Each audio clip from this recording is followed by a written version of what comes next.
தாவேக்கா ஆட்சி இன்னைக்கோ நாளைக்கோ கலைய போகிறது உறுதி.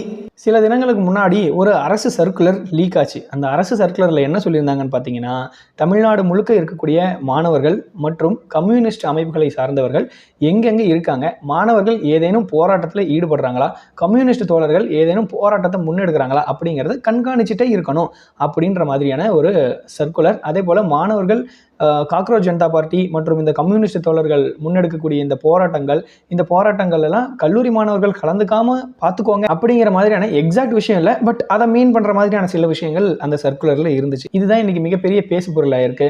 கம்யூனிஸ்ட் தோழர்கள் வீதியில் இறங்கி போராட ஆரம்பிச்சிட்டாங்க. எந்த அளவுக்குன்னா, அதிகாரிகள் வேணுமா இல்லை உங்கள் ஆட்சி வேணுமா அப்படின்னு கேட்குற அளவுக்கு கம்யூனிஸ்ட் தோழர்கள் தெருவில் இறங்கி போராட ஆரம்பிச்சிட்டாங்க.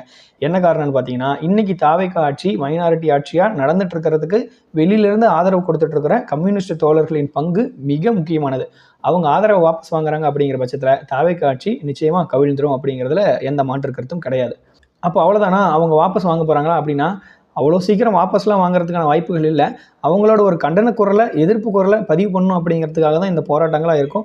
அதே போல் அரசும் அந்த சர்க்குலரை ரிவோக் பண்ணிடுச்சு, அந்த நடவடிக்கையிலேருந்து பின்வாங்கிடுச்சு. அப்படிங்கிற பட்சத்தில் இது பெரிய இம்பாக்ட் ஏற்படுத்துறதுக்கு வாய்ப்பு இல்லை.